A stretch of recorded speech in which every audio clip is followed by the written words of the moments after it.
भाइयों बहनों नमस्कार। मैं अनिल शुक्ला वारसी पूर्व सांसद अपने YouTube चैनल जन यात्रा टीवी में आप सबका बहुत बहुत स्वागत वंदन अभिनंदन करता हूँ। साथियों, कुछ कहने पहले आप सबको धनतेरस और दीपावली की बहुत बहुत हार्दिक शुभकामनाएं देता हूँ।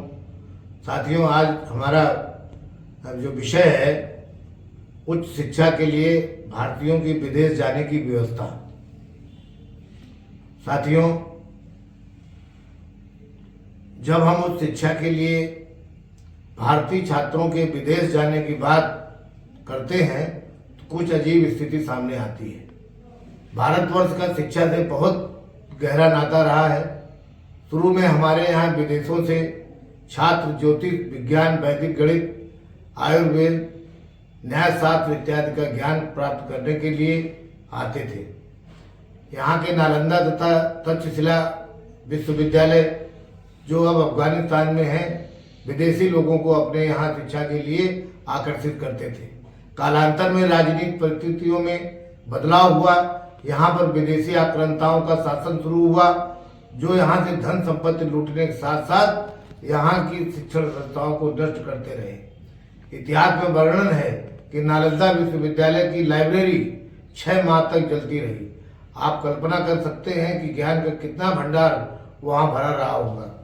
तत्पश्चात मुगलों का शासन आया। यद्यपि उस समय भी गांव-गांव में गुरुकुल की तरह पढ़ाई होती थी, मदरसे भी खुले थे जिसमें संस्कृत और फारसी भाषा का बराबर विस्तार होता रहता था। लोग अपने घरों में मौलवी रखते थे जो फारसी पढ़ाते थे। लगभग प्रत्येक पंडित का घर एक पाठशाला ही होती थी जिसमें पढ़कर लोग अपने कामकाज में लग जाते थे। इसके अलावा उच्च विद्यालय भी थे जिनमें न्याय, व्याकरण, दर्शन, ज्योतिष तथा आयुर्वेद की शिक्षा दी जाती थी। इसके पश्चात ईस्ट इंडिया कंपनी का शासन आया। उनकी रुचि व्यापार में ज्यादा थी, शिक्षा के सुधार में रुचि नहीं थी। तत्पश्चात ब्रिटिश शासन लागू हुआ। ब्रिटिश शासन में भारत के शिक्षा की नीति इंग्लैंड में बनती थी। वहां निर्धारित होता था कि भारतीयों को कौन सी शिक्षा और किस स्तर की शिक्षा देनी है। चूंकि उनकी शासन व्यवस्था अंग्रेजी में थी, यहाँ के लोगों को अंग्रेजी की शिक्षा देना जरूरी समझा और इसके लिए मद्रास तथा कलकत्ता में कॉलेज खोले गए। तब तक पूरी दुनिया में विज्ञान एवं गणित की शिक्षा का विकास शुरू हो गया था, परंतु यहाँ नहीं हो पाया। फिर लॉर्ड मैकाले के सुझाव पर यहाँ के विद्यार्थियों के लिए विज्ञान और गणित की शिक्षा देने का फैसला हुआ। फिर भी सरकार शिक्षण संस्थानों के विकास को बहुत सीमित रखती थी। ऐसा नहीं था कि यहाँ टैलेंट नहीं था। सर सीवी रमन, डॉक्टर जेसी बोस, रामलिंगम जैसे वैज्ञानिक पूरी दुनिया में लोहा बनवा चुके थे। तत्कालीन ब्रिटिश सरकार की कोई रुचि शिक्षण संस्थाओं के विकास में नहीं थी। कुछ महान विभूतियों ने इस दिशा में बड़े परिश्रम से कुछ विश्वविद्यालयों की स्थापना की, जिसमें पंडित मदन मोहन मालवीय द्वारा 1905 में काशी हिंदू विश्वविद्यालय तथा सर सैयद अहमद ने 1875 में अलीगढ़ मुस्लिम विश्वविद्यालय की स्थापना की। परंतु इतनी बड़ी आबादी के लिए ये संस्थाएं पर्याप्त नहीं थी। देश आजाद हुआ। यहाँ के लोगों को साइंस एवं विज्ञान के क्षेत्र में शिक्षित करने के लिए तमाम कदम उठाए गए। यहाँ आजादी के बाद भी संसाधन इतने सीमित थे कि उच्च शिक्षा संस्थाएं नहीं खुल पा रही थी।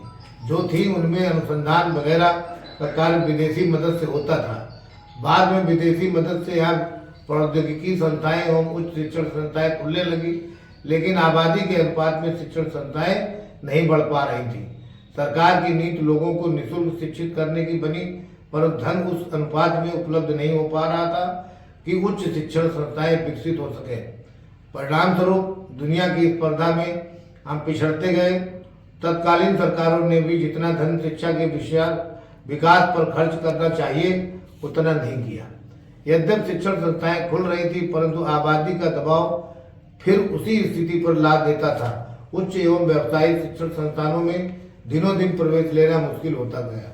इसके ऊपर भारतवर्ष की राजनीतिक मजबूरी कि शिक्षण संस्थाओं में प्रवेश हेतु भी आरक्षण लागू हो गया, जिससे तमाम योग्य छात्र प्रवेश से वंचित होने लगे। सरकार द्वारा शिक्षा के क्षेत्र में कम धन उपलब्ध कराया गया जाना तथा बढ़ती वैश्विक स्पर्धा के कारण शिक्षा के क्षेत्र में बदलाव होने लगा। स्ववित्त पोषित कॉलेज एवं विश्वविद्यालय खुलने लगे। इससे तमाम मध्यम वर्गीय आबादी को सहारा मिलना शुरू हो गया। परंतु व्यवसायिक एवं उच्च शिक्षा पर इतना अधिक व्यय होता था कि निजी क्षेत्र में बहुत कम संस्थाएं आगे आ पाई, जो आए भी वे संसाधन उपलब्ध नहीं करा पाए। इसके उपरांत कुछ साधन संपन्न लोग अपने बच्चों को उच्च शिक्षा के लिए विदेशों में भेजने लगे, परंतु मध्यम व सीमित आय वाली आबादी उच्च शिक्षा से वंचित रहने लगी। इस समय भारतवर्ष में 1000 से अधिक विश्वविद्यालय है, जिनमें 54 केंद्रीय विश्वविद्यालय है, 416 राज्य विश्वविद्यालय है, 125 डीम्ड विश्वविद्यालय है, 361 निजी विश्वविद्यालय तथा 159 राष्ट्रीय महत्व के संस्थान शामिल हैं, जिनमें एम्स, IIM, IIT, NIT आदि शामिल हैं। इन विश्वविद्यालयों के अंतर्गत लगभग 53,000 उच्च शिक्षण कॉलेज भी हैं, जो इन विश्वविद्यालयों से संबद्ध हैं।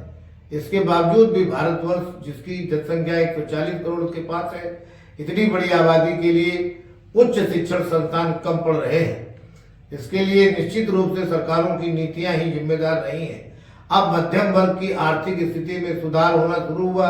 हर व्यक्ति अपने बच्चों को अच्छी एवं गुणवत्तापूर्ण शिक्षा देने के विषय में सोचने लगा, परंतु सीमित शिक्षण संस्थान इस मांग की पूर्ति नहीं कर पा रहे। साथ में शिक्षण संस्थानों की जटिल प्रवेश प्रक्रिया उच्च शिक्षा के लिए विदेशों में जाने को विवश कर रहे हैं। यद्यपि सरकार के हालिया प्रयासों के चलते तथा नई शिक्षा नीति 2020 के लागू होने के पश्चात परिस्थिति बहुत तेजी से बदल रही है। इस वर्ष टाइम्स की रैंकिंग में विश्व पटल पर भारत के 91 विश्वविद्यालय सम्मिलित किए गए हैं, जो अभूतपूर्व है। भारतवर्ष अब अंतर्राष्ट्रीय विश्वविद्यालय उपलब्ध कराने में दुनिया में चौथे नंबर पर है। विश्वविद्यालयों की रैंकिंग निर्धारण की प्रक्रिया जटिल है, उनके मापदंड बड़े कड़े हैं, फिर भी हमारे देश के 91 विश्वविद्यालयों का इसमें शामिल होना बहुत बड़ी उपलब्धि है।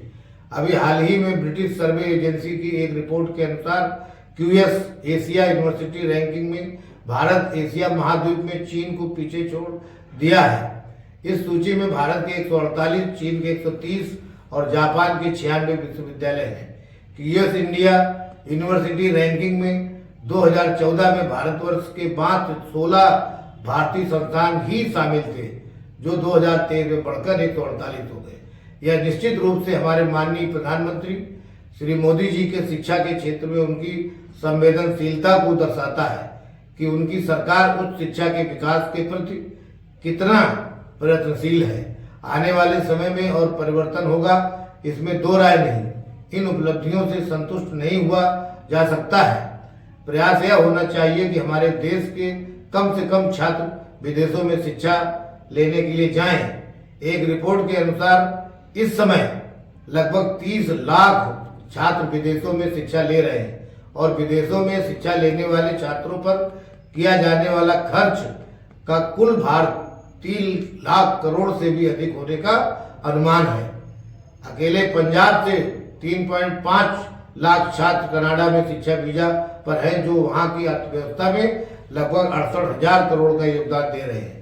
कनाडा सरकार इस धनराशि से अपने यहाँ के छात्रों को मुफ्त शिक्षा दे रही है। भारतीय छात्रों द्वारा विदेशों में शिक्षा लेने की जो उत्कंठा है, उसके पीछे कुछ प्रमुख कारण भी है।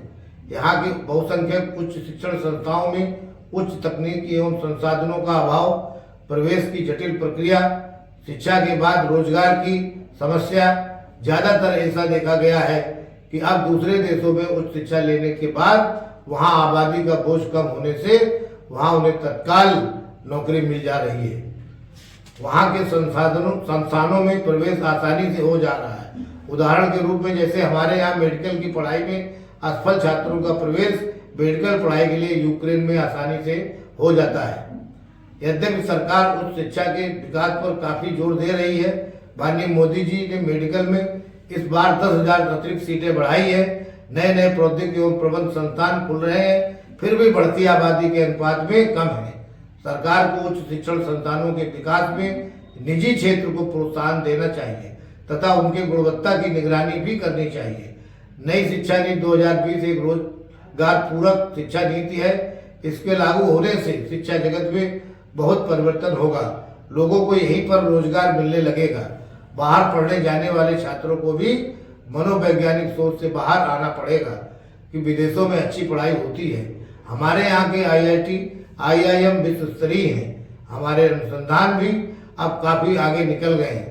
बाहर जाने वाले छात्रों को सोचना चाहिए कि हमारे यहाँ कम खर्च में विदेशों से अच्छी तकनीकी विकसित हो रही है। इसरो द्वारा हाल ही में छोड़ा गया चंद्रयान-3 इसका उदाहरण है। दुनिया के वैज्ञानिक हैरान है कि इतने कम लागत में इतनी बड़ी उपलब्धि भारत के वैज्ञानिकों ने हासिल कैसे कर ली। एक और बात मैं कहना चाहूँगा कि जिस तेजी से विश्व की व्यवस्था बदल रही है, उस परिवेश में अपना देश ज़्यादा सुरक्षित है और संकट की घड़ी में अपना देश ही याद आता है, काम आता है। जब जब दुनिया में अशांति फैलती है, कोरोना काल हो, मध्य एशिया की अशांति हो अथवा रूस यूक्रेन युद्ध हो, सरकार भारतीयों को स्वदेश लाने में कितना खर्च करती है। इसलिए अब बदलती हुई परिस्थितियों में भारतवर्ष के उच्च शिक्षण संस्थान विश्व स्तरीय शिक्षा देने के लिए सक्षम है। साथ ही भारत की बढ़ती और प्रगतिशील अर्थव्यवस्था भी उच्च मानव ब्रेन को काम देने में सक्षम हो रही है। आत्मनिर्भर भारत के संकल्प के साथ हम 2047 तक विकसित राष्ट्र बनने जा रहे हैं, जिसमें शिक्षा का महत्वपूर्ण योगदान रहेगा। विदेश जाने वाले छात्र अपने देश के संसाधनों पर भरोसा रखकर नवाचार के अनुसंधान में अपना योगदान दें, जिससे 2047 तक भारत विकसित राष्ट्र बन सके। बहुत बहुत धन्यवाद। यदि मेरा YouTube चैनल जनयात्रा चैनल आपको पसंद आया हो तो इसे लाइक व सब्सक्राइब जरूर करें। आपका अपना साथी अनिल शुक्रवार, पूर्व सांसद।